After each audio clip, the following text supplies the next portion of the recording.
Hello বন্ধুরা, কেমন আছো সবাই? চলে আসলাম রাতের খাবার। আজকে রুটি আর তরকা হবে।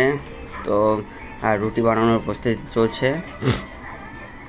হ্যাঁ, যেহেতু আমি তরকাটা বাজার থেকে আগের থেকে নিয়ে এসেছি, সেহেতু তরকাটা বানাবো না, শুধু রুটি করে নেব।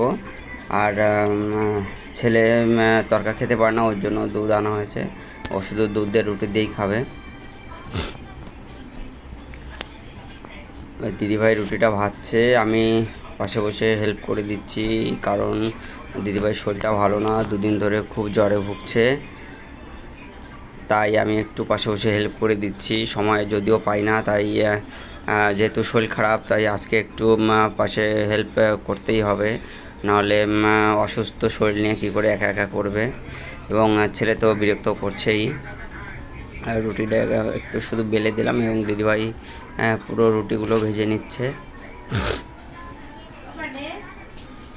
রুটি বেলা এবং ভাজা দেখতে দেখতে বন্ধুরা, যদি যারা যারা নতুন চ্যানেলে আসো, তারা একটু দয়া করে সাবস্ক্রাইব করে দিও, এবং পাশে অবশ্যই থেকো। যদিও ভালো বেলতে পারি না, তাও হেল্প করছি। তো আশা করি সবাই পারো এবং বাড়ির সবাইকে হেল্প করো।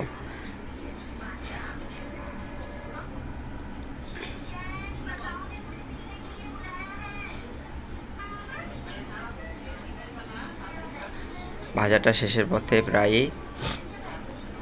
এই রুটিগুলো ভাজা হয়ে গেলে তারপরে খেয়ে নেওয়া হবে। তো তোমরা যারা যারা রাতের ডিনার করনি, রাতের ডিনারটা করে নি। রুটিগুলো বেশি ফুলছে না, তার কারণ হচ্ছে আমি ভালো বেলতে পারি না, তো ওই জন্যই হয়তো রুটিগুলো ফুলছে না। যাই হোক, তাও খেয়ে নিতে হবে কষ্ট করে। তো চলো, এই চলে আসলাম তরকা রুটি নিয়ে। তো কেউ লোভ দিও না, তোমরাও খেয়ে নিও এই ছেলের দুধ রুটি। Bye bye.